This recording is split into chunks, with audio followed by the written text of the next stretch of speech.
નમસ્કાર, હું છું પ્રિયા અને તમે જોઈ રહ્યા છો જનતા કી જાણકારી ન્યૂઝ।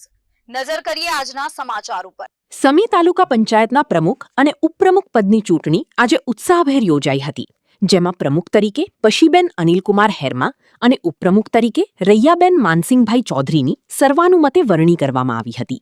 સાથે કારોબારી ચેરમેન તરીકે પ્રતાપજી વરજંગજી, પક્ષના નેતા તરીકે મહેશભાઈ રાણાભાઈ ભીલ અને દંડક તરીકે હરેશજી ધીરાજી ઠાકુરની પસંદગી કરવામાં આવી હતી।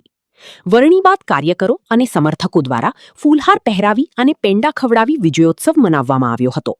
નવનિયુક્ત હોદ્દેદારોએ સમી તાલુકાના છેવાડાના ગામડાઓ સુધી વિકાસના કામો અને સરકારી યોજનાઓનો લાભ પહોંચાડવાની પ્રતિબદ્ધતા વ્યક્ત કરી હતી। સમી તાલુકાના ગ્રામ્ય વિસ્તારોમાં રોડ રસ્તા, પાણી, શિક્ષણ અને લોકોની મૂળભૂત સુવિધાઓને વધુ મજબૂત બનાવવા પ્રાથમિકતા આપવામાં આવશે, પ્રમુખ પશીબેન હેરમા। સ્થાનિક અગ્રણીઓ અને મોટી સંખ્યામાં કાર્યકરોની હાજરી વચ્ચે નવા સુકાનીઓને શુભેચ્છાઓ પાઠવવામાં આવી હતી, તેમજ કાર્યકરોમાં ભારે ઉત્સાહ જોવા મળ્યો હતો।